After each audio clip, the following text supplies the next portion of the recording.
What's up, everybody? My name is Bryce, aka DubsNotSubs, and welcome back to another episode of the podcast art. We are on episode 16, and my god, do we have a ton of news this week. Anime Expo has recently just come out and finished, so we have a lot of manga announcements that are coming out right now. Again, I am at another house sitting at the moment, so I'm sorry if you guys cannot hear, like, if sometimes my voice gets a little quieter and, like, I turn away from the mic or something like that. I will try my best not to do that because I'm still holding it, and I'm going to be holding it for a while now. This might end up being the longest podcast that I have because there is a lot of manga that we have to talk about, and we're going to try to get through it with a timely fashion, but we're also going to get into Summer Anime 2020. We're also going to get into the manga releases that are coming out in July.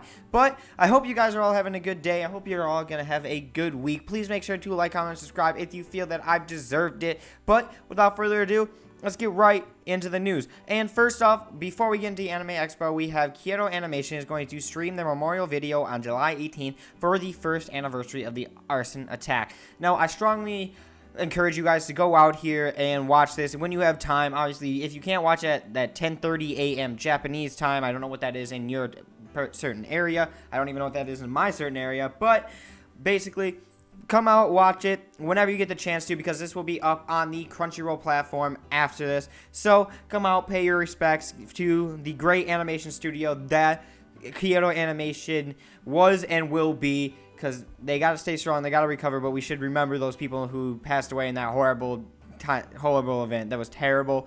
But come out, pay your respects. July 18th, 10:30 a.m. Japanese time if you're going to watch it live. Otherwise, you can watch it on the Crunchyroll on-demand service, streaming service afterwards. And most people have Crunchyroll anyway, so go out, watch that. And, you know, without that out of the way, let's get into the manga announcements. And first up, we have Viz Media. And these guys have a lot of stuff coming out. We're going to get into the first section right here. Oh, God, did I, let me check to make sure if I had this out of order. But I believe the next one should be Viz, right? Nope, that's not Viz. Which one's Viz Media? I know this one right here is Viz Media, but I have it I thought I had it in order. Oh, okay, it's all the way over there. I see it. So we'll go to that one next. But anyway, this is the stuff they announced before Anime Expo actually came up. And that is My Hero Academia Team Up Missions manga, a spin-off of the original. So the summary is the aspiring heroes of My Hero Academia team up with pro heroes for an action-packed missions to prepare the next generation of heroes for real-world hero work. The ambitious Team Up Missions program pairs groups of students with pro heroes to go into action missions where they will learn to use teamwork to defeat villains. Although Izuku Midoriya and his UA Kai's friends are thrilled to participate, there's one catch. There's no telling who they will be teamed up with, who they will be teamed up with. From top heroes to students from other classes and schools, anyone could be on the same team. Basically, it's just a spin-off where they're going to have different missions with different random characters throughout it. Anyway, next up, we have Jujutsu Kaisen 0. Now, the summary goes, the one-shot pilot of Supernatural Exodus Adventure Jujutsu Kaisen. The story takes place 1 year before Itadori's time, focusing on upperclassmen at Jujutsu Kai, Maki, Panda, and Toge, and Yuta Okutsu. The MC, the main character, is Okutsu? I don't believe he is the main character. Oh, he's probably the main character of this one. But in Jujutsu Kaisen, we don't see Yuta, but other characters often make references to him and other incidents that occur in this volume. Yuta has been brought into Jujutsu Kai by Satoru Gojo because he has been cursed by his childhood friend Rika. But this is no ordinary curse, and she's classified special grade. And because of her overwhelming strength, Yuta doesn't know how to control or use her. Meanwhile, Suguru Geto is out to get Yuta Okusu, specifically targeting Rika to add to his collection of cursed spirits he controls, setting up a showdown with his best friend turned enemy, Gojo. Now, we've seen in the story what happens between Gojo and Geto, and that's very interesting. Actually, I really liked how that turned out and the spin that goes on in the manga, because I'm almost officially caught up. I believe I'm like 13 chapters behind Jujutsu Kaisen, and I'm loving it so far. I do believe some of it gets a little bit convoluted with like how they go way too into explaining like some of like the magic stuff, and just like completely goes over my head. And to be honest, I don't care that much about how much blood conversions works on this one character. It explains how blood pressure and stuff allows him to shoot it. It's like, I don't want to see that. I just want to see you shoot at people with your cool blood shot thing. But this is going to be a prequel, seeing that, and actually this seems actually pretty interesting for the Jujutsu Kaisen thing. I will probably be picking this up because I love Jujutsu Kaisen. I'm not going to be picking up the physicals of the actual series, but Oh, check out Jujutsu Zero because I don't believe it's going to be on the Shonen Jump app. But anyway, next up we have Shikamaru's story, which is, I believe this is a novel. This is the novel. Basically, it is just focusing on Shikamaru. And these are all, I believe, these are all the spin-offs that are going on with that. So next up, we will close this out. Sorry, it's a little slow because if you guys can see up here, I have a ton of tabs. There we go. Close off, please. There we go. And we will now go to the Viz Media stuff that occurred. Nope, that's not Viz Media. To that Viz Media stuff that occurred during the actual Anime Expo event. And first up, we have Dr. Stone reboot Byakuya, the spin-off series or the prequel to Dr. Stone. And this one was actually really, really good. I actually thoroughly enjoyed this version, almost more than the actual Dr. Stone section. This version focuses on, I'll read this summary of it. Jonin Senku's father, Byakuya, on his adventure in space as the world turns to stone. One fateful day, all of humanity turns to stone. Luckily, Byakuya and a group of astronauts were able to escape the petrification process. Can they get back to Earth and save humanity? Now, if you've been reading Dr. Stone, you know what happens with Byakuya or some of the stuff that he has ended up doing in this volume or prequel, so you know some of the stuff that happens. And basically, it just shows how he got to that event, what he's doing for it, and how he did it. And it's actually really interesting, all the characters on here. I really enjoyed this. I thought it was actually a very good prequel for a series. I believe Bocchi wrote this by himself. And yeah, maybe side story and art. Okay, that's right. So Bocchi did do this story alone. He did not have Riichiro Inagaki do the story on this one. But next up, we have Asadora by Naoki Urasawa. Now, the summary goes, it's 2020 and Tokyo is on fire. A large mysterious creature rampages through the city, destroying everything in its path. Cut to 1959. We met a spunky young girl, Asa. As one of the 11 siblings, Asa is constantly forgotten. Most people can't even remember her name. So, when she is kidnapped for ransom by a guy who mistakes her for a doctor's kid, no one bats an eye, not even when a typhoon hits. Now Asa and a kidnapper must work together to survive the brutal storm, but there's more to the kidnapper and the storm than meets the eye. I love this. I love Naoki Urasawa from the stuff that I've read and the stuff that I've heard about him. I'm really interested in the story. It seems it's going to be a one-shot. No, it's not right here. It says volume 1. So it's going to be a multiple series thing, but I'm definitely going to be reading this because Naoki Urasawa, loving 20th Century Boys. I'm excited to see more of his stuff. I gotta check out Monster. Asadora seems really cool. And there's another series that is coming out this month in July. That is another one of his series, and I'll get into that. And I also already have that pre-ordered, and that's gonna be coming. So I can't wait to see that one. And that one is a one-shot, but I do like the concept of this one. It seems really cool, and I cannot wait to see how this turns out. But next up, we have Tokyo Fashion comic book. This is by Nodoka, and the summary goes, an illustrated guide to Japanese fashion. Building a wardrobe expensive and time-consuming, but it doesn't have to be. Looking good is easier than ever, and all it takes is a little bit of care. Buying a few simple items in basic colors that you can mix and match in variety of ways will take you far. This comic book guide to fashion will show you how to introduce a Japanese flourish into your wardrobe with easy tutorials, suggestions for wardrobe essentials, and styling tips, pulling it all together. Now, I am personally a huge fan of fashion. I'm more of a streetwear person, but I believe this is also going to get into streetwear, at least from the actual book and the cover right here. This looks more like a streetwear thing than an actual fashion show, which I'm okay with because I'm not super into fashion show kind of stuff. That's not really my thing. I did really enjoy Smiled on the Runway, and I think it's a really interesting kind of hobby and world that whole fashion industry is. But I'm more into streetwear, and I don't know what genders are going to be focused more towards women's clothing or men's clothing, or is it going to be both? So I can't really tell you guys that, but I'm going to get it anyway because I love fashion personally, and I love learning more about any kind of fashion anywhere in the world. It's just one of my personal things that I love to do. So I cannot wait to see this out, and I cannot wait to see how these fashion tips actually influence my style. But anyway, next up we have Zom 100 Bucket List of the Dead. And the summary Haru Asano does the story and Kotaro Takeda does the art. Surviving a zombie apocalypse beats being a wage slave any day. After spending years slaving away for a soul-crushing company, Akira's life has lost its luster. He lives in a trash-filled apartment, his pay is abysmal, and he doesn't even muster up the nerve to confess his love to his beautiful coworker. But when a zombie apocalypse ravages his town, it gives him the push he needs to live for himself. Now, Akira goes on a mission to complete 100 items on his bucket list before he, kicks the bucket. I have read the first chapter online of this, and I absolutely love this. I'm going to be picking this up. I'm going to be honest, when I first saw this, I was like, oh, just another zombie apocalypse thing. It's not going to be that interesting. But it is genuinely funny, and it is genuinely entertaining. This character, who is a wage slave, finally living for himself, has just like, crazy outlook on the zombie apocalypse, basically. There's, like, this scene where I'm going to be spoiling, like, the first couple of chapters. It's not, like, big in the story. But after this zombie apocalypse happens, one of the things happens where he has his crush. So he finally decides to go confess to a crush. So he breaks into his boss's house because his crush was dating the boss. And when he breaks in there, the boss is a zombie. When he goes to the room, his girl that he likes was also a zombie. So instead of freaking out and being crazy, he ends up going, I loved you for a long time. And he's like, oh, whew, glad I got that off my chest. And basically skirts out of there and was just like, cool, I did that. And basically after this, he ends up doing a 100 bucket list, as it said.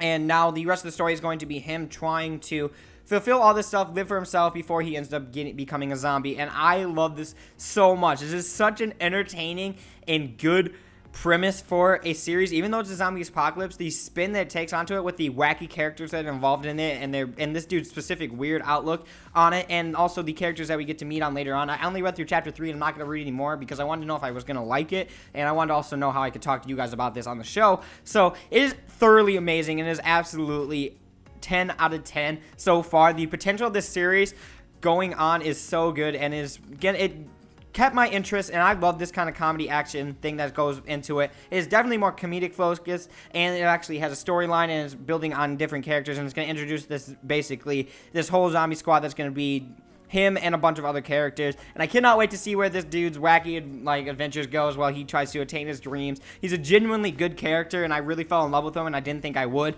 and this character is very interesting. I haven't got to see more than make a quick glimpse of her, so I'm excited to see how this ends up turning out. And anyway, next up we have Beast Complex by Power Itagaki, but here we go. These short stories are precursors to Beastars and are very much in the same style and set in the same world. Any fan would like them, and they also stand on their own. There is one super dark BDSM story in this typical style. A wolf eats a camel's hand on a date. What the hell? Why does it have to be BDSM? Is that like a BDSM thing? I didn't know cannibalism was part of BDSM. But basically, this is a short story collection for the Beastars series, and I will be picking this up just because I love Beastars so much.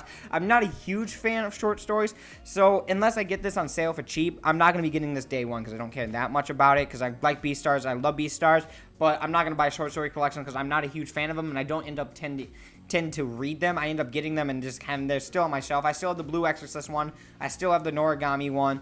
I have the Delicious in Dungeons creator short story one. I wanted to get the, the Girl from the Other Side. I don't even have that yet, but I need to finish collecting that because that is an absolutely fantastic story. But I was going to get that short story collection, but it's like, I'm thinking to myself, why would I get a short story collection? Because I never end up reading them. So I'm probably not going to pick this up unless I get it for really cheap just to support the creator. But unless it's super on sale, I'm not going to buy it because I'm just probably not going to end up reading it. That's not to say I won't get to them eventually. It's just never on my top of the priority for short story kind of stuff. But anyway, next up we have Love Sickness by Junji Ito. This is the story collection, and here we go. A summary. An innocent love begins a bloody hell in another superb collection by Master of Horror Junji Ito. Ryosuke returns to the town he once lived in because rumors are swirling about girls killing themselves after encountering a bewitchingly handsome young man. Harboring his own secret from the time he spent in the town, Ryosuke attempts to capture the beautiful boy and close the case. But starting with this strikingly bloody Love Sickness, this volume collects 10 stories showcasing horror. Yeah, it's just the same thing. I don't know if this is a short story collection almost like Dissolving Classroom or Tomy, because that's what it's kind of sounding like. But if it is, I'm not going to be picking up. If it is one collection of just this love sickness thing, almost like Uzumaki or Geo, then I will be picking this up. Because to be honest, I love Geo and Uzumaki, and I thought Tomy was okay. I have Tomy, and that was the one I was most interested in. But to be honest, it was the worst out of those three. It goes Uzumaki, Geo, Tomy, in my opinion. But this one, if it is that more of the style of Dissolving Classroom or Tomy, where it's just this reoccurring character and different stories that surround him. But the way this makes it sound like in the synopsis that goes on, it sounds like it is a actual continuing story. So I might pick this up if that is the case, because I love when he does an actual story, because otherwise with these short story collections, I end up tending to hate them because there's too many plot holes. It seems really forced. There's a lot of bad things. not in the sense of like, oh my god, so scary, but it's just like in the vein of just, I'm so bored, I hate this, nothing makes sense, everything seems really forced with the characters, there's no development with them. And that's how I usually feel about a lot of horror stories, but that's why I specifically love Uzumaki and Geo, because there was something that built it up on them. But if The Love Sickness is a continuing story, like I said, I will get it. But otherwise, I will probably pass on it. Next up, we have Call the Night. And this is by Kotoyama, which is the creator of the person who did that candy anime. I don't know if you guys know what I'm talking about. I can't remember the name of it. It's like Dagashi or something like that. But basically, it's the one that's like, it's just basically a huge advertisement for Japanese candy. And I thought it was going to be a rom-com based around candy.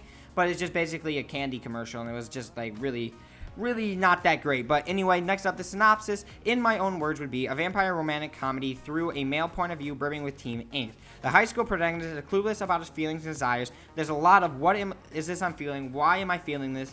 Why is my heart beating so fast? Why do I miss her? Why am I attracted to her? Is this love? No way. Why? The female vampire is super confident and assertive, which is fun. Plus, she wears short shorts. Okay, basically, I read the first chapter of this.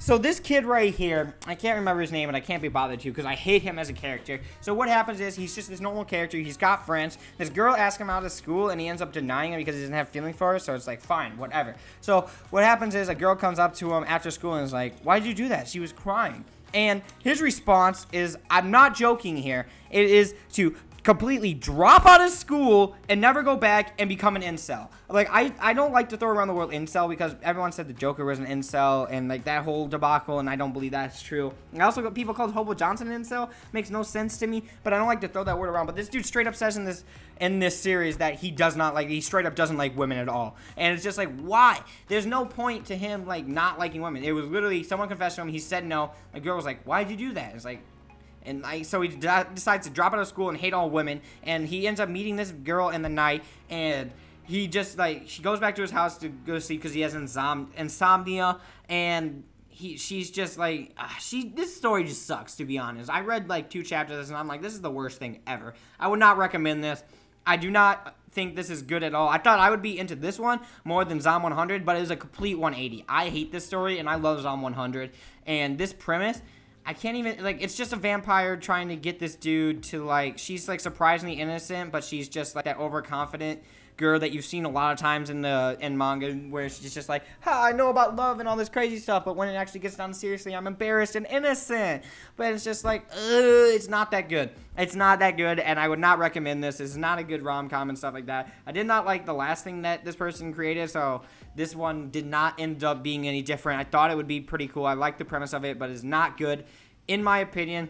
Maybe it's for you. It just wasn't for me personally from this chat, as I'm definitely not going to be picking up. But last up, this is last up. Last up, we have The King's Beat by Ray Toma, and I believe this is a shoujo beat. But the summary goes, in this kingdom, Ajin are considered no better than beasts. The men are sent to war, the women serve in brothels. Those who are lucky enough to live to old age spend their lives doing degrading menial work.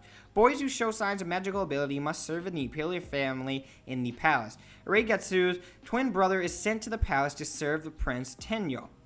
Excuse me. But he's only lasts a short time before he is murdered. Rumors say his master was the one who aimed the blade, and Ragetsu decides to put aside her femaleness in order to seek revenge. After years of excelling on the battlefield, she finally found her way to the Prince Tenyo's side, but he isn't what she expected, and the web of intrigue in the palace is more tangled and venomous than she imagined. Can Rigatsu find her vengeance before she falls prey to the palace plots? Will her inconvenient feelings for the Prince Tenyu be a hindrance or a help? I'm going to pass on this. I'm not, too into this. It sounds almost a little bit like Yona of the Dawn with a twist where the prince isn't bad, but in this sense, it's just, the opposite. Instead, the prince is bad, like in Yona of the Dawn. The prince is good. Something like that. I don't know. It sounds very similar to Yona of the Dawn from, palace drama and, king stuff like that. I'm not super into, shoujo beat stuff. There are certain series that I like Kimi no Todoke, and for, like I said, Yona of the Dawn. I'm probably going to skip on this one with all the other stuff I already got picked up because there are just other series that I'd rather pick up, and there are other series on this personally that I enjoy more. This might be a thing, it might be a thing. It actually just kind of sounds low-key interesting, but it's just not going to be on the table for me because of all the stuff I have. But anyway, next up, I have that Crunchyroll has announced that at Anime Expo Light, they will be putting 3 new series, simulpubs, on their Crunchyroll manga app, and these are available as of today, and that is Ashidaka, Cardcaptor Sakura, Clear Card Arc, and the Ghost of the Shell, the Human Algorithm. Now, if you guys want to read it, I would recommend this one because I believe this one doesn't. These two build off of other things. I believe Cardcaptor Sakura. This one, it might be the original, but I believe Ghost in the Shell has something before it. I don't really know the whole Ghost in the Shell thing. There's so many spin-offs with that. But I believe Cardcaptor Sakura, like, when it says Clear Card Arc, I don't know if that means there's stuff before it or after. This is the first arc or something like that. I'm not sure. I'm not super into, like, I've never read Cardcaptor Sakura, so I don't know if this is the actual beginning of it. So don't quote me on whether I think it's that or not. But read any of these. You know, it's free if you have a Crunchyroll subscription. And let's be honest, most of us do.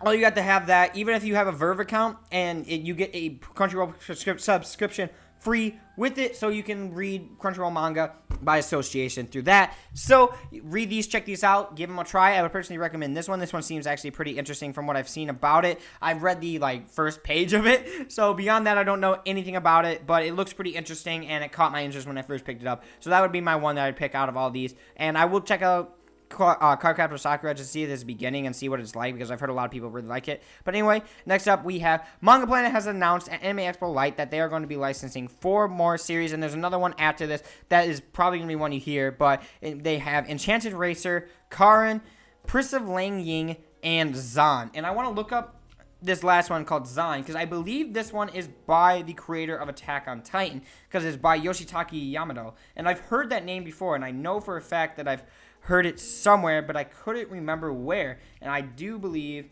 it is the Attack on Titan artist. I'm looking this up. It is not. This Yoshitoki Amano. Oh, Yoshitoki Amano is the Yoshitaka Amano is the person who does the Final Fantasy illustrations. That's who it is. So I knew I heard that name before. I don't know why I pinpointed on the Attack on Titan. I think this art does look a little bit similar to Attack on Titan, but Yoshitaka Amano does the Final Fantasy illustrations, and his art is really, really good, at least from what I've seen in that Archipel documentary that was on him. So this actually does seem pretty interesting. I do like Manga Planet, honestly. If they had a mobile app, I would probably get their subscription service, but I'm not going to get it if they're laptop only. It's not worth it in my opinion, because I don't use my laptop to read manga. I use my phone or I read physical.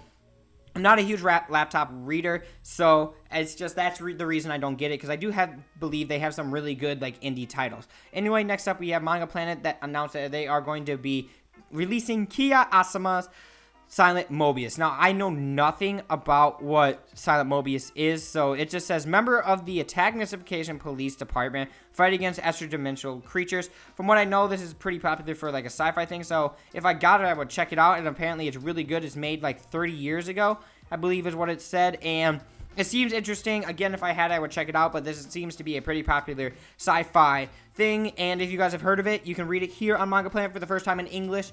So next up, we're going to get on to Denpa's releases, and they have 2 releases that are coming out. And this first one specifically, I'm so interested in, just for the fact that I can't find any information about it besides that what these guys have licensed it. And it's also going to be simulpub, so I don't know if they're going to be doing a physical release of it at some point, but basically, here we go. Where is it? Denpa is releasing Lockdown Zone X sci-fi horror manga as a simulpub this summer, and will release the first 2 chapters free on its digital reading platform. I checked out Denpa and their site, and this isn't on there, so I don't know if it's later in the summer or something like that, but it just says this is an apocalypse horror story about a teen who wakes up in a lockdown. There's nothing more explained about it. It might be one of those stories where the less you know, the better, but I'm super interested to see what this is, because the art is pretty interesting, and it's also by Futabasha, and that's the same person who has Drifting Classroom by Shuzo Oksumi. So I'm interested to see what the series is about. It seems pretty dark, and it seems like for an older audience with that horror, like it says, obviously horror. So I'm interested to see what the story is about, what this entails, and how this actually pans out. So anyway, next up we have NHK World's TV Imagination English language program shown on International Progress Service has slated... Wait, what the hell? Under Ninja Manga began publication in the US, Italy, China, and other countries in April. Hanazawa I'm Hero launched the manga in Kodansha's Young magazine in July 2018. The 3rd compiled book volume shipped on February 6th. The manga takes place in a modern world where roughly 200,000 ninja live in secrecy and blend into daily life as normal people. The story centers around Kuro Kumagakure, a ninja who is unable to find work. One day, he finally receives a job and begins to infiltrate a school. So it seems pretty interesting. From what I know, Zach was really excited for this, and it's by the creator of I Am Hero, and I've heard some good things about that. So I will probably be checking this out because I do like this cover. I like the art from what I've saw of it. It seems pretty interesting, so I want to know what this actually entails. I'm very easily entertained if you guys can not tell. A decent synopsis can be like me one. Oh, I think I could buy volume 1. But I try to get better about that, and I wish every company would at least give you chapter 1 for free, just anywhere. I wish you'd always have a preview of chapter 1 so you could tell whether you like something before you have to buy it. Viz does it on a lot of their stuff, and I believe Kodansha also does it for their stuff. 7 Seas doesn't do it. Yen Press doesn't do it, from what I know. Denpa doesn't do it, from what I know. And, most of the other places don't do it. But if you had a Chapter 1, I think it would be so much better to be able to tell whether you like something or not. Or at least get an idea whether you liked it. Besides, 1 or 2 pages that you see and you just have to pay $15 to $20. But this is probably going to be $15 to $20 because it's Denpa and they, fucking pay you out the ass for this kind of thing. I'll talk about it later on. With another series that's coming out of this month that's ungodly expensive for how many pages it is. But anyway, this seems pretty interesting. I will probably check it out based on Zach's recommendation and type for it because I trust that man. He's got a unique taste, and I like what he's got going for him. So anyway, next up we have the J Novel Club. I will just quickly go through this stuff. I'm not going to read all of it except for 1 or 2 that I'm interested in. So we will go through this. I'm getting more into light novels recently, so that's why I specifically want to put this in, obviously, so you guys could see it anyway. I would put this on even if I did it. But I'm interested into, I'm getting a lot more into light novels. I've been reading Torture Princess. I think it's a really great series. I will get a video on that at some point. But anyway, I do want to talk about the Bloodline because this one did interest me. And so, after the fall of civilization, an hierarchical society was born where blood determines everything. The rich steal both the blood and lifespans of the poor, rejoicing in their now eternal lives. Nagi is a commoner fated to die, while Seiya is royalty, gifted with her eternal youth. When fate brings their unlikely paths together, their innocent love sets in gear in motion to tear down the walls of society built upon the tremendous inequality and racial discrimination. I'm interested to see what this is like. It seems pretty interesting about the whole, stealing lifespans and stuff and the hierarchical stuff. But anyway, next up we have Slayers by Hajime Kanazawa. I've seen some people hyped about it. I personally don't care about it. Next up, we have I Love Yuri and Got Body Stop with the Fujoshi manga by Ajichi. And then next up, we have My Instant Death ability is so overpowered, no one in this other world stands a chance against me. Overpowered isekai! It's generic! This might as well be, the cover might as well be a 2x4, because it just sounds like the most generic thing I've ever heard of. Next up, we have Watari, the hot-blooded fighting teen and his epic adventures in a fantasy world after stopping a truck with his bare hands. What the hell? I don't even know what that means. So basically, did he stop a truck instead of dying? Drug-kun didn't win? That's impossible.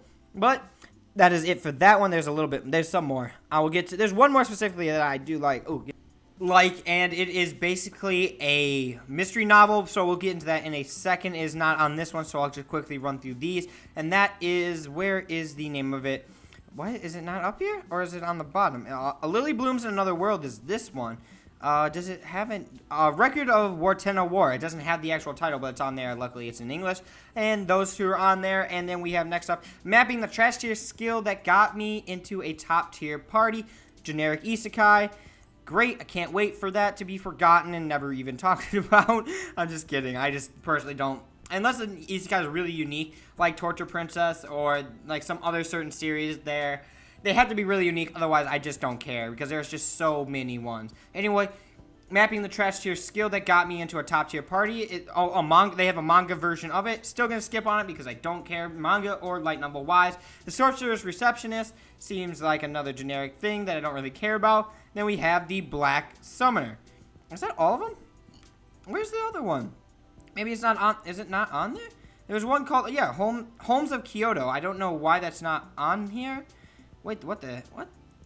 Why is there... Okay, so I don't know why this one's not on here, but basically this girl starts working at this antique shop, and a bunch of mysterious items start turning in, and this guy right here ends up being able to solve a lot of this stuff and going on mysteries and stuff like that, and that's why he's called the Homes of Kyoto, because he's like Sherlock Holmes, and it seems pretty interesting, and I just like mystery stuff, and I'm getting more, like I said, into actual light novels, so I'm interested to see this mystery kind of stuff, because I actually grew up on Hardy Boys and that mystery novel kind of stuff, and I really am interested to see and get back into that kind of field. So next up we have Yen Press, And oh man, they got a lot of stuff. I'm interested in. Stuff I don't really like, I'll just quickly read to you guys just because it's a personal thing, and you guys can look it up if you really want to. Or you could pause right now if you're watching on YouTube because I have it all pulled up on here and you could read the descriptions. But anyway, we have Overlord, the complete anime book set, art book. You're going to want to get that. It's an art book. I mean, I don't know, there's really nothing special about it. We have A Witch's Love at the End of the World. This is a Yuri. And apparently something about the apocalypse. I'm going to pass on that one. Also, we have Strawberry Fields once again, but story and art by Kazura Kinosaki. We have The Vampire and His Pleasant Companions, story by Narase Konohara, and the art by Maria Ragawa. And then we have Slasher Maiden, story and art by Tetsuya Tashiro. I initially thought this was going to be interesting, but reading the description and the synopsis was really not interesting. It's basically just... Okay, I'll just read it so I can explain it to you guys. Around the world, a phenomenon is observed where those whose mental stress reaches its peak transform into monsters called kajin and succumb to murderous impulses. Such supernatural events were completely unrelated to proud pervert Asuma Sudo, but after he transfers to an all-girls school while chasing the girl of his dreams, he discovers that the school wasn't actually a front for an anti-kajin special agency. It just does not sound like it's my thing. It just sounds like a generic ecchi thing where he's just like generic monsters, hot females that want him because he goes to an all-girls school. He's gonna be somehow overpowered for no reason, and that's gonna be the entire story, and that's just how it's gonna pan out. But anyway, next up, this next section has a lot more interesting things. But here we go. We have Inal and Dewalia. I can't say that. I'm not gonna even try to do it right.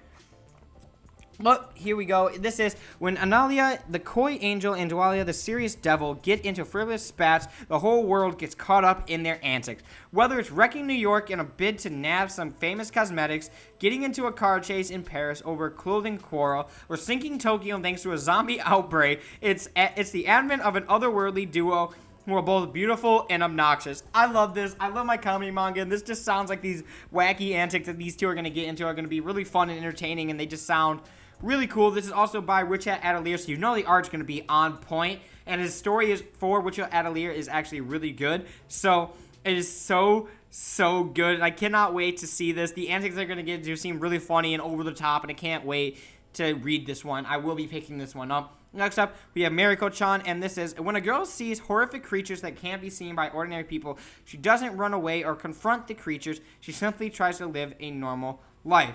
Now, this was originally a webcomic published on Pixie Online Art Community. Mariko-chan is a unique... Okay, I just wanted to see that. But when I saw that was actually a webcomic, I was pretty interested to see what they were going to say about it. But I do like this. I've read the first couple of chapters of this, and it seems pretty interesting. I don't know if there's going to be other people that end up being able to see also, but I would imagine that's what's going to end up doing, because she seems very alone and disconnected from the world as this goes on. She's also extremely afraid of these monsters, but she just have to act like it's normal, because obviously nobody else can see it. So I'm interested in this one. This is another one I might pick up on sale, probably not day one. But I do like this concept, and I do like this horror story that is going, or kind of almost not really comedy, but drama. I would say like a horror drama, like just because she just has to pretend that they're not there, and I don't know how it's actually going to stay entertaining as it goes on, because the whole premise is just she can't notice them and just has to act normal. So I don't know how many times this is going to have to happen before it gets old, or what kind of new thing they're going to put into it that's going to seem different. But anyway, next up we have the world's finest assassin reincarnated in a different world as an aristocrat. No synopsis, and I don't know what it's about. Oh, there's right there, and I don't really care about it anyway because it doesn't sound like that interesting. Then we have King of the Labyrinth, and this one I'm just going to read because it kind of sounds interesting. I'm probably not going to even pick it up, but anyway, on the 10th floor of the labyrinth awaits the Minotaur. Many brave adventurers have challenged the great beast, all thoroughly failed. More demands the powerful monster. Send me more powerful opponents. This creature blindly pursues strength at any cost. Perhaps it would even grow strong enough to surpass the rulers of the labyrinth itself. Can any adventurer hope to stand against such a mighty creature? So the interesting part about this is it's a story that is told from the point of view of the powerful dungeon monster. That is actually it's told by the actual person. That it's told by the Minotaur. It's like he's the protagonist. I don't know why I couldn't explain that, but he's the protagonist, and he's just the main character, and we get to see his kind of story. And the art alone on the cover seems really, really so like dark and crazy and awesome, and I cannot wait to see how this one actually entails, because I like that it's a switch on the actual thing where you don't follow the person trying to defeat the Minotaur. You're seeing the Minotaur try to just demolish everybody. This is just how to train. Is it wrong to pick up girls in a dungeon if the Minotaur won and just was overpowered as hell, like they say, but he was just like the be-all, end-all of the actual labyrinth. So this actually does seem really interesting, and I like the concept of this, following the Minotaur. So I might, again, this is another one that I would only pick up if it's on sale and I don't really have anything else to read, but for the most part, I'm probably going to skip on this. I do like the concept of it, though, and it might be for one of you guys. Anyway, next up, we have the 7 Spellblades. Don't care about it, to be honest. It just sounds pretty generic from the actual title. And then we have our... Just skip this one? Okay, this one we have The Place Promised in Our Earliest Days. This is, in my opinion, the worst Makoto Shinkai film. The movie is what I've watched of it, and it is all over the place. The pacing's weird. The character development's weird. It is not that good of a film, in my opinion. The Garden of Words, Weathering with You, and Your Name are all vastly better. What's the other one that I can't think of? It's like 5 centimeters per second was okay. No, 5 centimeters... It was 5 centimeters per second. That was the one I didn't like. 5 centimeters per second is it this one? Okay, let me read this one, the synopsis for you, just to make sure I don't confuse myself with another story by him. In Soviet-occupied Japan, of an alternate history, 2 childhood friends who grown apart find each other again and begin to search for the missing third friend and possibly save the world in the process. Acclaimed director Makoto Shinkai pens his own novel in the... Okay, I have not... Okay. Let me correct myself. I've not seen this one. I need to watch this one. Actually, no, This Place Promised in Our Early Days is the one where they go to another world, I believe. I gotta look this one up, because this one, I swear to God that I've seen. But anyway, I was thinking the 5 centimeters per second, and that is not that good of a film. It's basically where there's not really any telephone stuff, and the 2 people just slowly grow apart and like move on with their lives. And it's just a weird story. It was not that good, in my opinion. And again, let me correct myself, and I have not seen this, and I'm sorry for being so confusing on this. I'm getting confused with something else, and I can't remember the name of the Makoto Shinkai film with that, but there's one where they go into another world, and that whole thing happens. But anyway, next up, we have The Angel Next Door. Spoilers me rotten. Now, I am a sucker for rom-com, and this cute girl, my God, I hate myself, but I want to get it so bad. And the synopsis is Anime lives alone in an apartment, and the most beautiful girl in school, Miharu, lives next door. They have almost never spoken until the day he gives her in distress on a rainy day and lends her an umbrella. To return the favor, she offers to help him around the house, and a relationship slowly begins to blossom as the distance closes between them. I love my rom-coms! I'm sorry, I'm so trashy with this. If I end up becoming the rom-com guy, I'm kind of low-key okay with it. Actually, high-key, I'm okay with it. I can be the rom-com guy. I'm a sucker for it. Everybody calls me a hopeless romantic around me, and I hate that, but I can't deny it because I just love this. It just seems like so easygoing and genuinely like an entertaining thing, and I just like the concept of it. It's not even that crazy or unique, and I can't even like lie and try to like convince myself that it's not. I just love the concept of these 2 people. Innocent love. I don't know what gets me for it, but it's just so nice. I'm definitely gonna be checking this out. Never mind, probably. I'm gonna buy this day one because I'm a sucker for rom-coms, and I can't control my impulse. I want it so damn bad. It's one of my favorite releases that got announced, and I don't even know why. But anyway, next up, we have the 7 Seas releases, and now this was not announced at Anime Expo. They did their own thing on the same days, July 1st for the 3rd, but basically they just announced manga. Anyway, so we have, again, I'm going to skip by the stuff that I don't really care about, and that is A White Rose in Bloom, a manga series by Asumiku Nakamura, and this is an intriguing Yuri from the creator of Classmates. I didn't read Classmates, and I don't really care about this one. So next up, we have another series that I don't really care about. We have Muscles Are Better Than Magic, the light novel and manga version for this that are going to be coming out for it.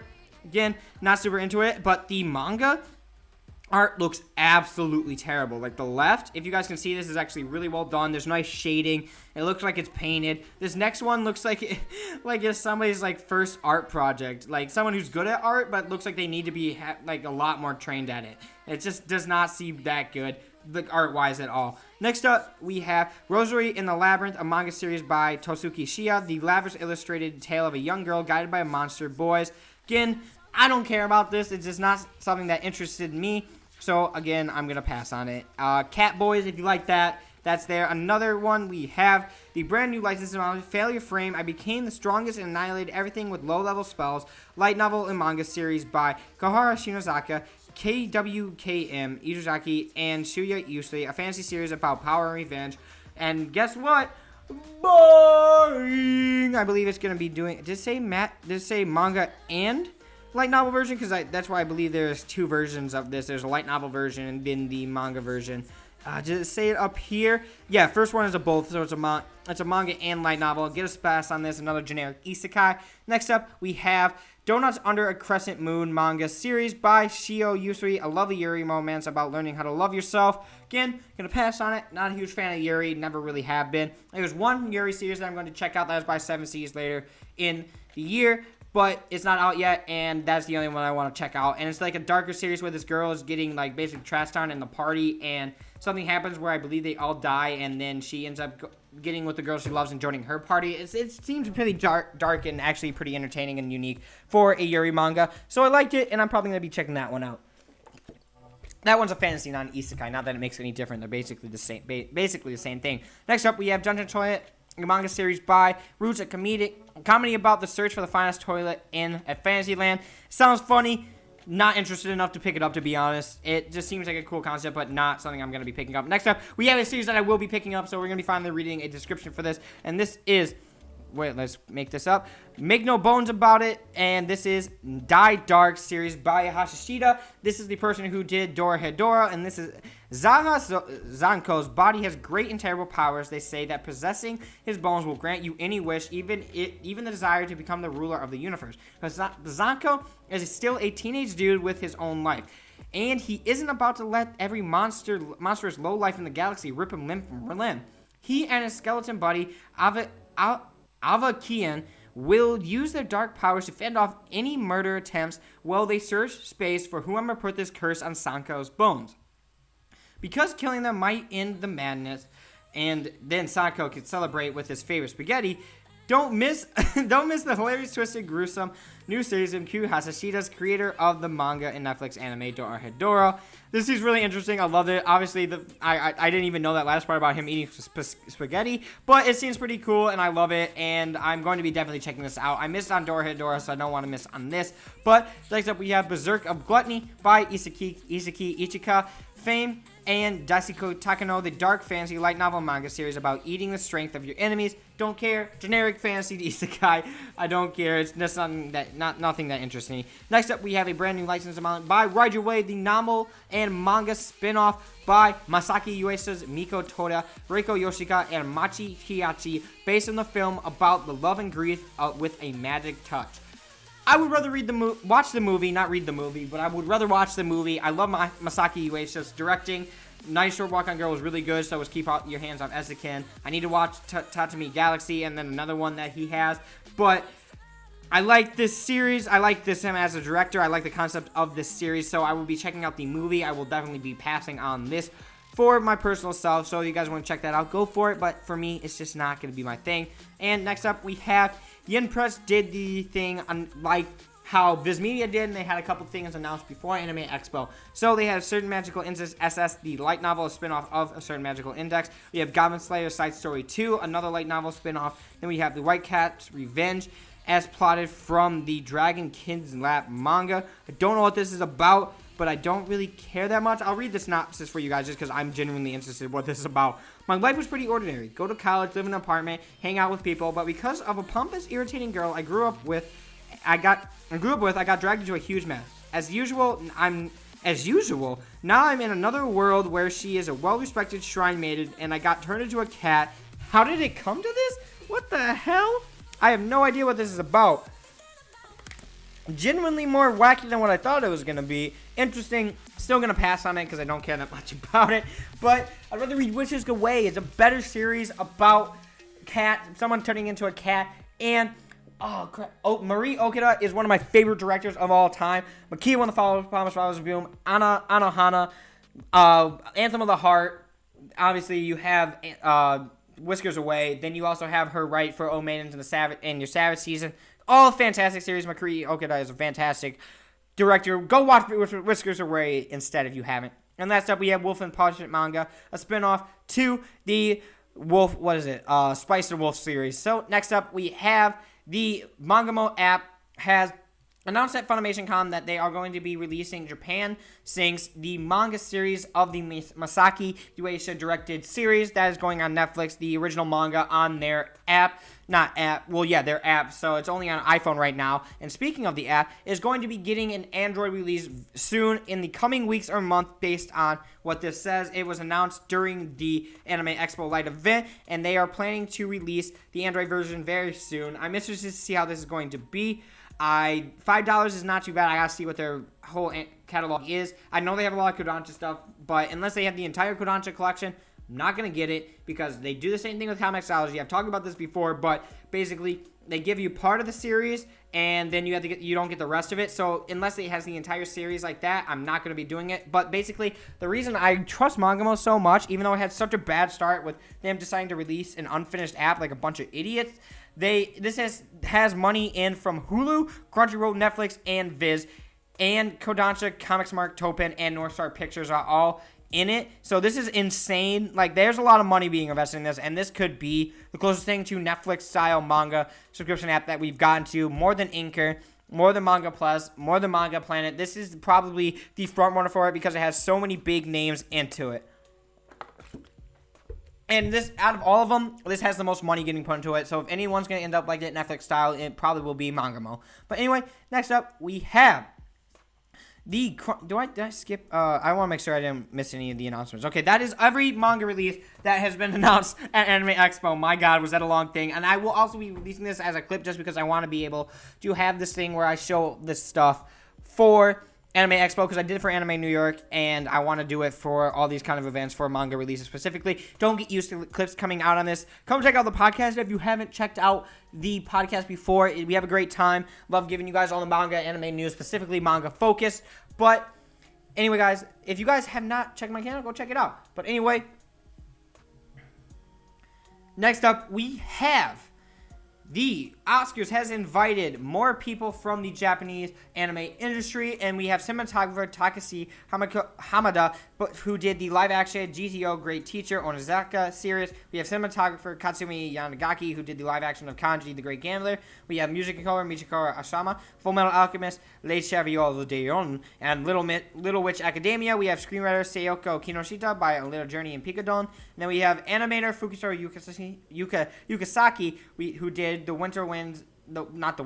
Rose of the Winds and The Winter Days. This is cool because we're starting to see more and more, hopefully, anime and Japanese-focused creators getting invited to the Oscars, because we all know that Oscars don't take anime seriously, because A Silent Voice never won the Oscar. It got snubbed, and neither did Your Name, I don't think. Your Name might have won the Oscar, but I think it got snubbed too. Usually it's just a Ghibli film. If it's a Ghibli film, it'll win. Otherwise, they'll just give it to some Pixar film and just be like, screw this category. We're going to go to the next thing that we actually care about. But my God, they will take anime seriously pretty sooner or later, because the popularity will be so much that they cannot deny how famous and how wide of a reach it has, because we are seeing it going to another level with anime, especially anime movies. And I cannot wait for anime to be taken seriously on a global scale. It's going to be more and more accepted, and I'm so happy to watch that growth, and so happy to see anime become more and more of a popular thing.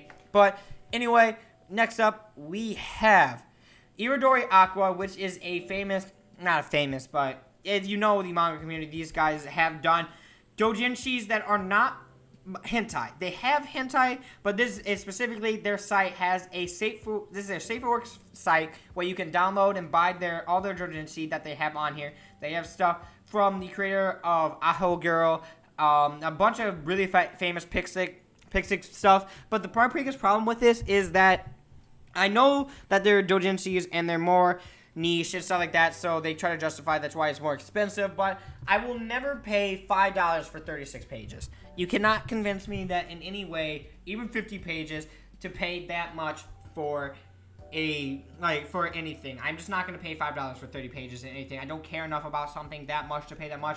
That's just my personal opinion.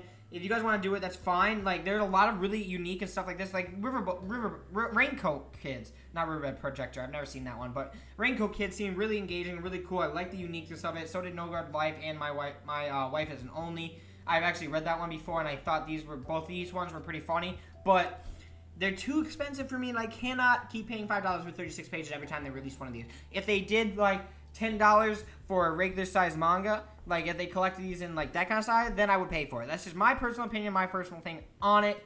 So it's just not my thing. I'm sorry. Like I love the concept and what they're doing with it. I love that they're bringing doujinshis here, and if you like doujinshis and more unique kind of things like this, you will get some really unique and really interesting stories on here. Don't get me wrong, but I just can't justify paying $36 for not $36, $5 for 36 pages.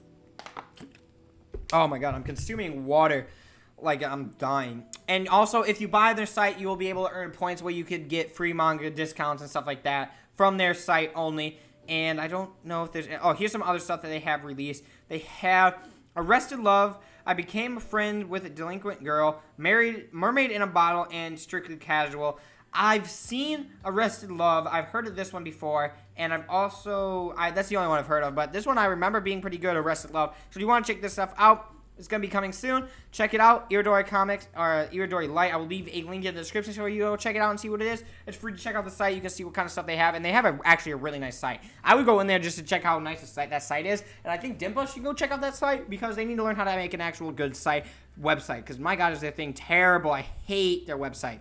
But we're going to get next up, and that is Spy X Family has sold over 4 million copies, and it only has four volumes out. That is insane for a manga, from what I know. And this just shows how popular this series is. It is absolutely blowing my mind how popular this is. It's unique. It's funny. I cannot deny that. I personally think it lacks character development and an actual overall story, because specifically the character development and the fact that it works on more like one episode spent like things, like how it's just what each chapter is a contained thing and it goes to the next thing, short story style like that, instead of an over arc, because it happened for a little bit, but then they kind of went back to this like one by one thing. So I don't know if there's going to be like a lot of like funny comedy things and then it's going to go into actual story arcs, but I don't know how he plans to do it. Obviously whatever he's doing is working, so be excited for that. I mean, it's gonna be here for a while. Obviously, it's just unless he does something really wrong with the series, this is gonna be a big thing for a long time. It seems like, cause it's just blowing up and it's huge. But next up, we have the new series for Shonen Jump. I don't believe there's any more, so I can finally do a Shonen Jump video on all the new manga that's coming out, and that is Me and Roboco by Shuei Miyazaki. I do not know if this one has a previous, like the artist has a previous creation, but thank you to whoever sent me that thing last week and told me that dolphin cop manga was done by the creator of Beelzebub, because I knew he was somebody, but I couldn't remember who it was. This one was funny. I'm not gonna lie, it was funny, but there's too many comedy mangas. I said this before when that last series came out, the dolphin manga came out.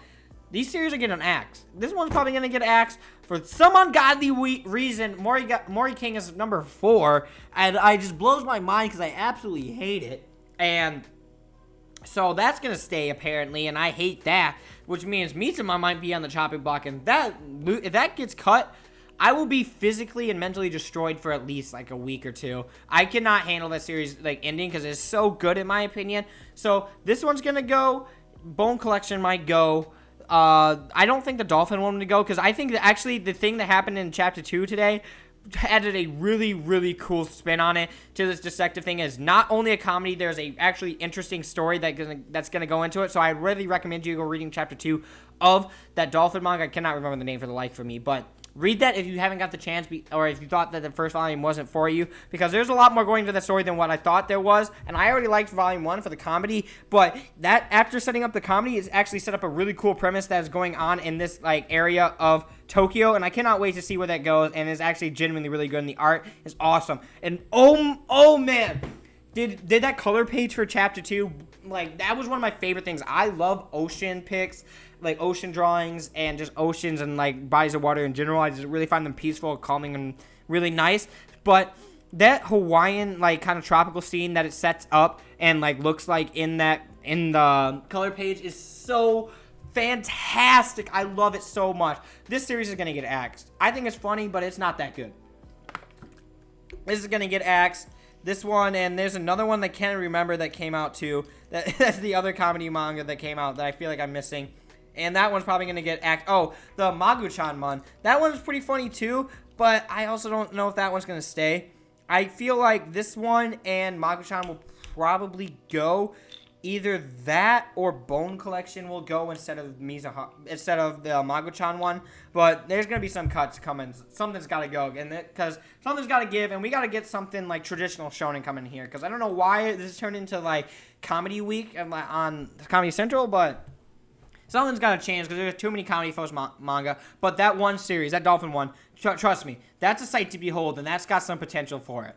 And next up, we have Crunchyroll announced at Anime Expo Light that they have 2 original titles coming out. They have this one right here, Tonikawa for Over the Moon for You, or Fly Me to the Moon. I thought this was trash from what I read from it, or when I did read it. I don't know if maybe I didn't give it a fair chance, but I remember this being extremely boring. I will check out the anime just to give it another chance, but I'm probably going to drop it because from what I remember, it was extremely boring. And then we have X-Arms, which I know nothing about, but this thing interests me. I really like this cover art for it. Like, this guy has, like, it looks like there's some kind of Hegel-looking guy with a red going through his visor. It looks pretty interesting. We have waifu with, like, white hair, holding a gun, and it just seems pretty interesting. I will check out episode 1. I have Crunchyroll, not going to hurt me. I don't know when this is going to be coming out. It just says in the future. So that has been announced. And then next up, we have the Demon Slayer movie has been officially licensed by Funimation and is going to be coming out in theaters very soon or in the future. It has not have a date yet, but it is going to be officially released by Funimation. And it's a great series. I personally really enjoy it. I think the story is fantastic, and this is one of the best parts of the entire story from what I have read.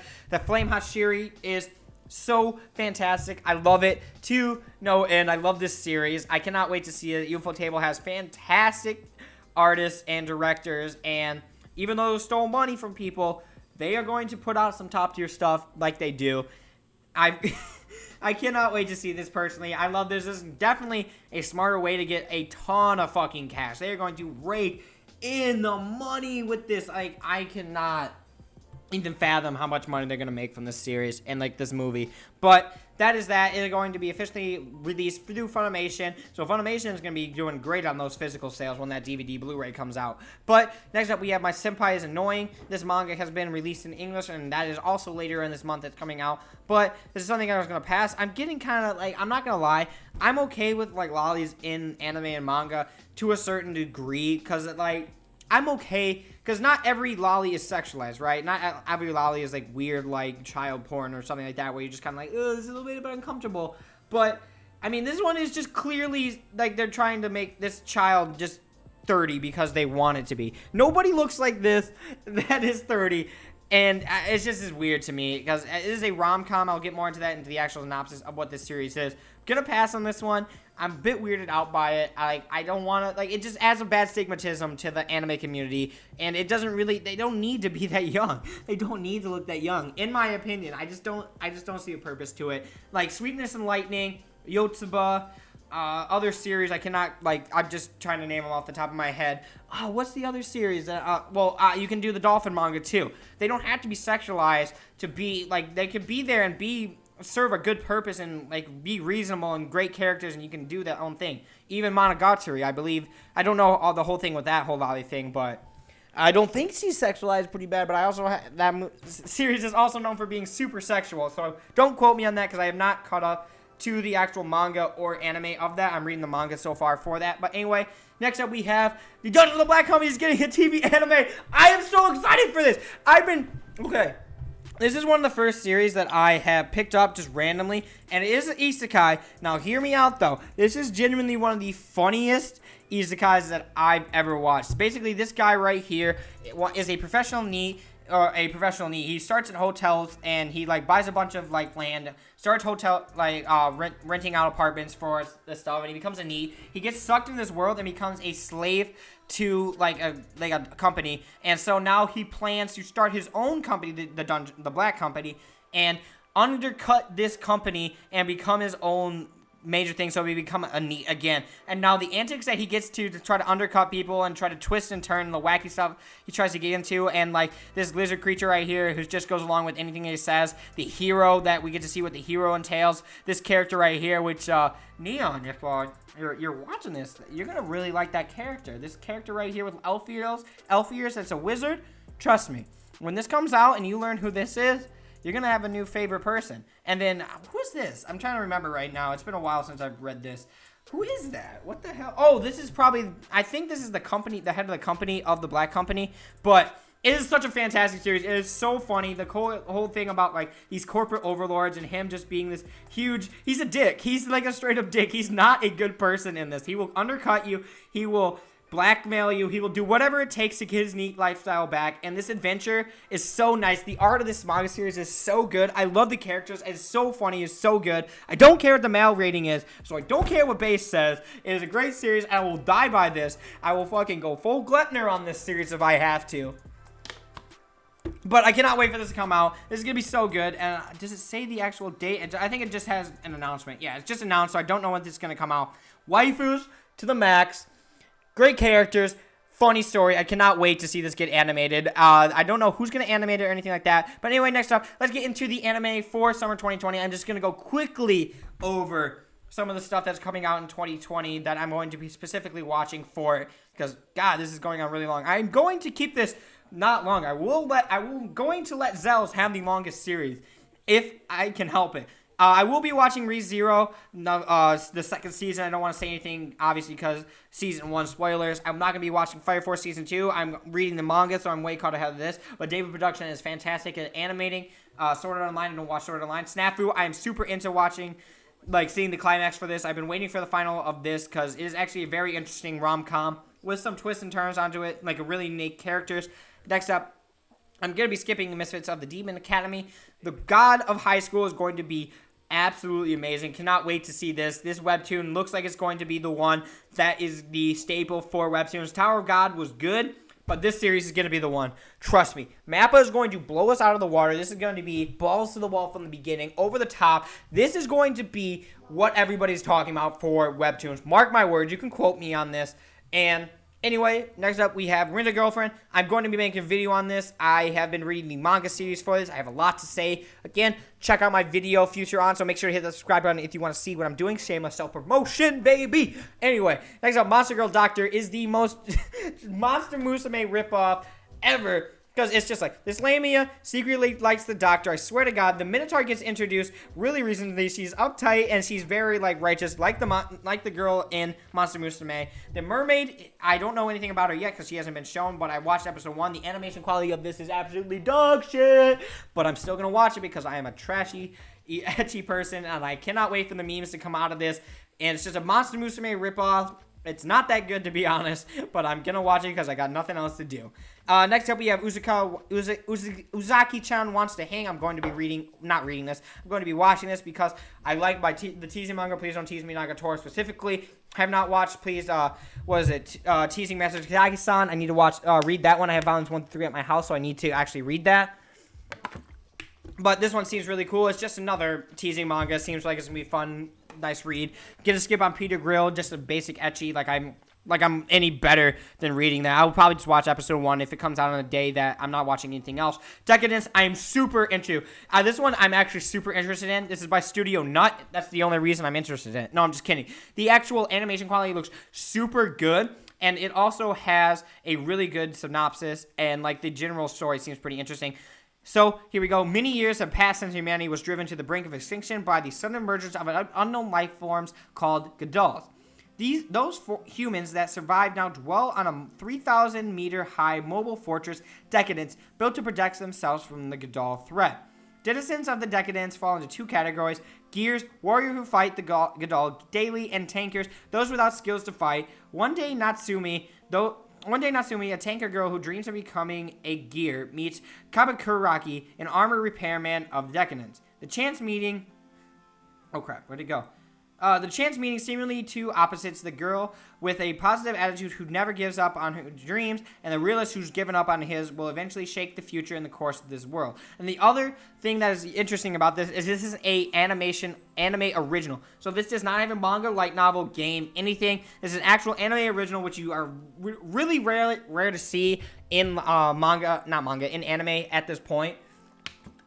So I cannot wait to see how this is. I'm going to check this out because the animation quality looks top tier. This series and synopsis looks really cool. I cannot wait to check this out. It looks cool. It looks like it's got some like Attack on Titan gear ripoff right here. But cannot wait for it. Next up, we have Super X Arrows. Going to be skipping on this. I don't know. This is probably going to get canceled after like 3 episodes. It's going to get totally monster interspecies because from what I know, it's totally based around like sex. And is there any other specific series I want to check out before I move on to the manga for the month of July? It does not look like it, so let's go to the manga for the month of July. First up, we have Modern Life in Another World. Specifically, why I want to talk about this one is because Kaiten Books is a new publisher, and even though I personally am not interested in this because it just seems like another isekai, I would go and encourage you to give this a chance if you are interested by the synopsis because there's a new company. They're going to need some uplifting from the start. They've been doing a lot of digital stuff. Their other series, Ryogasaki or something like that, Shed Your Skin, seems way better. I'm going to be buying that one. I'm way more interested in this. But basically, Haruka is just your average high school loner, minding his own business and keeping to himself as he makes it through his high school career, until one day he's suddenly sent to another world alongside the rest of his class. Before he knows it, he's face to face with the god of a new world who presents him with a list of cheat skills to choose from. But there's a catch. His first come first curve and the classmates have already beaten him to the punch. Haruka has to make do with what he can navigate his way through this brave new world, all while flying solo. I mean, it just seems it seems okay. I'm not going to say it's bad or anything. It just seems generic in my opinion. If you guys are interested in that and you want to check out a new isekai, and you're like, oh, I want to check out a new isekai, like any new isekai, I'd recommend doing this one just straight up because it's a new company, and I really want you guys to support them so we can see some new stuff by them. Because not only are they releasing this, but Ryogaki-san Shed Your Skin is really unique, but they're also doing Uzumade, and I cannot wait to read Uzumade because that seems actually really cool. That's by the popular anime, and it's what I said when they first started. I said they needed something that was well known, or a series that they could actually have a face to have like people like well-known series or something like that. It doesn't have to be like Attack on Titan or something like that. But the fact that they picked Uzumade was something that I was definitely recommending. That was right up their alley. That's something that's well-known. People love. There's memes about it. It's really popular. And it's something that they probably got a license to. I don't know how they got a license to it. I don't know how that all entails. But the fact that they got it makes me really excited to see. So next up we have Soul Eater, the perfect editions. I'm so excited. I've never checked out Soul Eater before, so I don't believe this actually has a synopsis, but basically, this girl right here and her partner Soul, Maki and Soul, need to collect 100 souls for Soul, I can't remember all the stuff. It's been a long time. I'm sorry. But basically, he turns into a weapon, and if he collects 100 souls, he gets a huge power-up, and Okubo does great work. If you've seen Fire Force and you like that, you're gonna like Soul Eater from what I know. Soul Eater is fantastic from what I've heard, and I cannot wait to check this out for the first time, and the perfect editions seem really nice. Next up, we have The Girl with the Sanpoku Eyes. Let me tell you about this series, guys. Let me read you this first. Amane Mizuha is struggling with her social life. To her friends and family, she's a shy, delinquent girl, but to her classmates, her face screams intense, mean, and maybe standoffish. So Amane falls for her classmate Koto. Her whole world seems to get flustered and agitated. It seems like a generic rom-com. It seems pretty interesting, right? It seems that, I mean, I'm okay with that. I'm definitely gonna buy it. Well, like, I want to buy it because it just seems really interesting, and I'm a sucker for rom-coms, like I said. But, hey, let me tell you how much it is. It's $16. Okay, that's fine. You know, it's a more niche series or something like that. It's probably got, like, at least the same length of a actual series. Psych, bitch! It's got 129 pages! Are you out of your mind? Sorry about that. I had to rearrange. I'm getting really worked up. And I just cannot... like $16 for half a manga? I know they put a lot of stuff into their books. I know they make really nice books. The print flaps, the page quality is nice. But $16 for this kind of price? I might be crazy. I might be the only one who's like nitpicking this price thing. Like maybe I'm the crazy one for being like mad that it's $16 for this. Obviously, it's retail, and there's no way in hell I'm paying $16 for this. I don't care if it's my favorite manga volume of all time. I'm never going to pay $16 for 130 pages. I don't know why. It works me up. I just don't know why this was priced like this. I feel like this is a really stupid decision. Obviously, it's my own personal opinion. We'll see how it works out for them. But, like, the same thing with Please Don't Toy With Me Nagatoro. That's $10, $11, something like that. But it's like half the thing. It's around that size. It might be a little bit more. But basically, it's just, why would you pay that much for it? I would never pay that much for Please Don't Toy Me Nagatoro, even though I love that series so much. I would only get it on sale and for cheap, under $10, which is the only time I buy it. And it's also why I have the Right Stuff stuff. I buy enough manga to, like, warrant wanting to buy that Right Stuff subscription. But anyway, we have Mijurushi, The Sign of Dreams. I actually really, really like the concept for this. I love the whole synopsis for this. Let me read this. It's another Naoki Urasawa work, and this is a one-shot, and this is the one I was talking to you guys about earlier. So, Komoda will do anything to earn a quick buck, even if it means skipping out on the taxes to take his wife on a luxury cruise. But when a random tax audit bankrupts his family, Komoda soon realizes his wife has taken that cruise after all, only without Komoda and their daughter Kasumi. Desperate to survive, Komoda invests in a scheme to mass-produce a mask of controversial American presidential candidate Beverly Duncan. But a lackluster election kills their success potential, burying Komoda under a mountain of masks and debt. On the verge of despair, Komoda discovers a sign that leads him to the director, an art fanatic who vows he could make all of Komoda and Kamasi's dreams come true. Love Naoki Urasawa, 264 pages. Okay, 264 pages, $20. That's fine. I can warrant that. I am okay with that. So not only a one-shot, it's a Viz original, it's a Viz signature, I believe. Does it say specifically? I believe it's a Viz signature.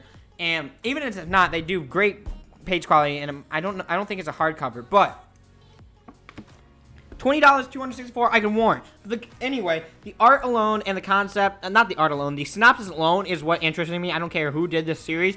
I love this whole concept and this, like, weird, like, kind of trying to pull schemes, quick schemes, and just to provide for his daughter. It seems really cool. I cannot wait to check this series out. I love this, and I love Naoki Urasawa. Next up, we have Wandering Wits Manga Volume 1. So, this is, ever since she was a young little girl reading books of magic and adventure, Elena has dreamed of following in her footsteps of her childhood idol, the witch Neek. And living a life of travel, now a full-fledged witch herself, Elena sets off without a destination, wandering far and wide to see the world. And with a new place she sees and person she meets, Elena's world grows a little bit richer. This is by Square Enix, the manga version. The light novel is going to be released by Yin Press. I'm going to be getting the manga version of this because I like the whole concept of this, and I also want to support Square Enix when it first comes out. And anyway, this is, like I said, it reminds me a lot of Kino's Journey, where basically that person goes around and just checks, just goes around different places, experiencing new things and seeing new people and different crazy things. I'm excited to see how this one turns out. Hopefully it's good. Hopefully it's relaxing and just a nice little journey that they go on. I'm excited to check out Volume 1. I will give my opinions once I actually read it. Next up, we have the Hellthings Deluxe. These are going to be basically like the Blades of the Immortal Deluxe Editions or the Berserk Deluxe Editions. So it's just Hellthings bigger, and Dark Horse does a great job of these deluxe editions. So if you like Hellthings or you've been interested in it, I would recommend checking this out to check it out. But I'm not going to be checking out Hellthings just because for the strict thing that I don't really care about Hellthings that much. Next up, we have My Senpai is Annoying, so let's read this. Igarashi Futaba's new job would be great if her senpai, Takade Haruma, wasn't so incredibly annoying. Futaba hates his laugh, she hates how big he is, and she really hates how he treats her like a little kid. Just because Futaba is short and she doesn't look young doesn't make her a kid. And because she spends so much time with Yaka doesn't mean she sees him as anything but an annoying senpai. Or does she? Like I said, weird lolly thing. It's just a personal thing. I'm not, like, comfortable with the whole lolly thing, like, getting, like, you know, dating someone who looks like they're, 10? It's not my thing. I'm okay with them being in that stuff. I think, our Fruta has the same thing, and I'm okay with that, because even though it's not to that level, she doesn't look, like, this young, at least from what I remember. It's been a while since I've read that. But I hope I didn't just say something really stupid, because I probably did. So don't quote me on this. Don't you dare shame me. I swear to God. But this one I'm going to pass on just for the fact that I don't care enough about it in general. But I also am just not okay with the whole lolly thing. Not in the sense that I think you're a pedophile if you read it, but in the sense I'm just not personally comfortable with it. Next up, we have The Legend of Dorohedoro, original story by Osamu Tezuka, and the story story and art by Satoshi Shinki. I thought this story was done by the artist of Tsugami Baki, and I don't believe that's the artist of Tsugami Baki. Let me look this up real quick because I don't want to sound stupid again, and I also you know what I mean. But who does the art on this? Hiroki Asada. Okay, this isn't done by the person who did Tsugami Baki. I thought it was. Anyway, this is just the Dororo. If you've seen the anime on Amazon Prime, it's the exact same thing, but in a manga adaptation. So, I mean, if you like it, you like it, and if you don't, you don't. It's just going to be the same exact thing. I'm going to pass on it. I already watched the anime. I don't care enough about it to get the manga. I thought it was a great story. I thought it was really unique, but again, I'm going to pass on it. Next up, we have I Had That Same Dream Again, the complete manga collection. There's also a light novel the novel, not light novel, that's coming out by Yori Sumino. This is the person who did I Want to Eat Your Pancreas. I also have At Night I Become a Monster, the novel of that. I decided to get the manga volume of this. This is 576 pages for $20. That's basically 2 volumes of manga anyway. Sorry, I'm hiccuping. But let me read this. So, an unhappy girl who engages in a self-harm, a woman ostracized by society, an old woman looking to live out her twilight years in peace. What could these three different people have in common?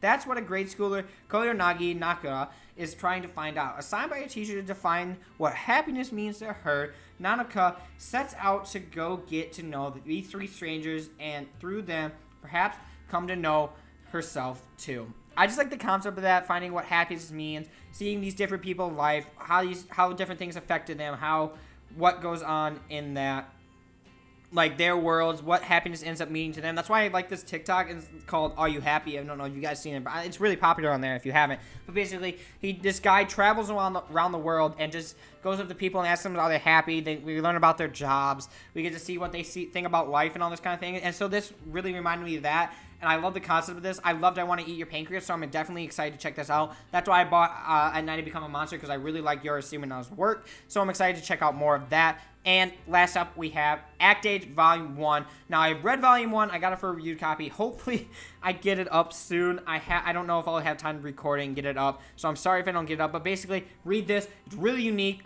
It's a great Shonen Jump volume. It's so unique. I'm going to be collecting all the physicals for this. But Kei Yonaga must delve deep into her psyche to succeed into the cutthroat world of acting. But can she do so while keeping her sanity? So, is there a method to Kei Yonaga's madness when it comes to acting? The young actor has a family of siblings to feed, but she finds herself struggling with her psychological demons when playing a role. Her desperate act catches the eye of famous director Sumiji Kuriyama, who's looking for a raw talent to mold. Can he help Yonagi navigate the cutthroat world of acting without losing her sanity? I love this. This is such a good and unique series. I recommend this to anybody who likes slice of life, drama, stuff like this, and a very unique and interesting Shonen Jump series. It is top tier.